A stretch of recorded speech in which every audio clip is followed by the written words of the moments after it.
અમારી સમ્રાટ સમાચાર ચેનલ સબસ્ક્રાઇબ કરો, લાઇક કરો, કોમેન્ટ કરો અને જોતા રહો પળે પળના દરેક પ્રકારના સમાચારો।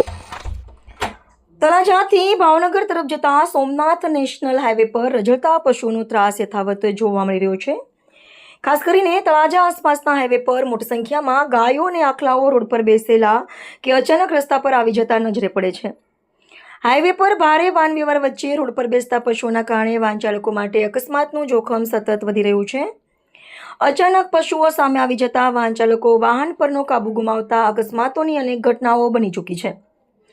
રઝળતા પશુઓના કારણે કેટલાક લોકોએ પોતાના જીવ ગુમાવ્યા છે, જ્યારે અનેક પશુઓ પણ અકસ્માતનો ભોગ બન્યા છે।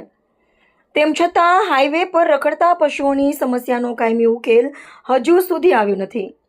સ્થાનિક વાહન ચાલકો અને લોકો દ્વારા તંત્ર સમક્ષ રઝળતા પશુઓને હાઈવે પરથી દૂર કરવા તેમજ પશુઓ માટે યોગ્ય વ્યવસ્થા કરવા માંગ ઉઠી રહી છે।